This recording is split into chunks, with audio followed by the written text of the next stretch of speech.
Is it just general? We all have our fate. We all have our destiny. Beethoven actually meant something very specific.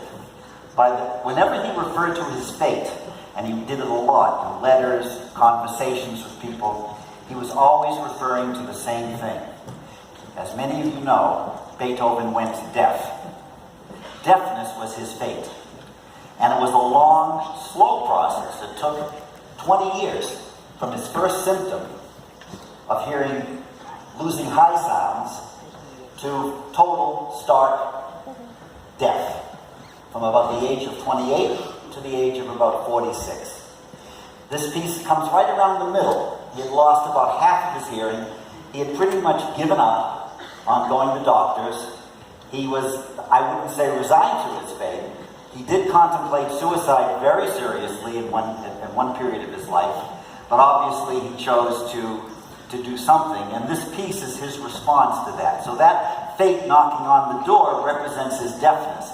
And I want to show you one place where that four-note da-da-da-dum, that relentless figure of music, finally goes away in a very sad, sweet way.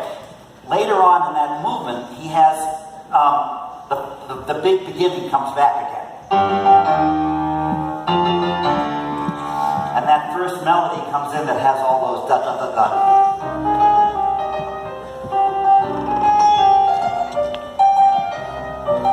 But then,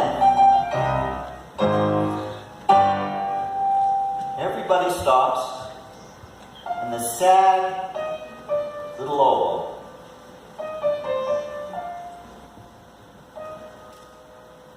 all alone, sad little oboe thing.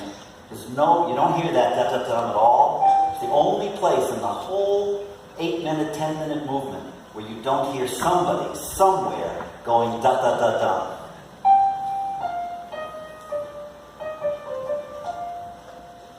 Just very sad, and then it picks up again.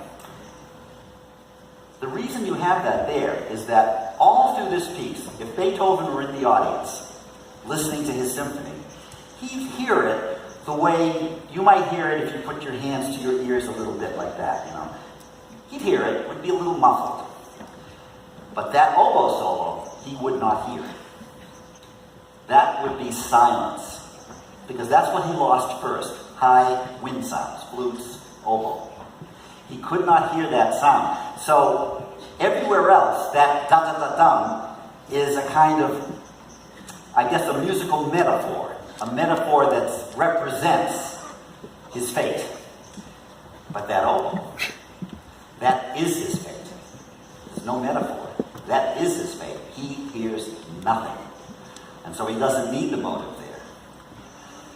Now, you may know this symphony, that first movement that I've been playing, very, very tumultuous and full of a kind of heroic kind of anger, like shaking your fist at God and saying, how did you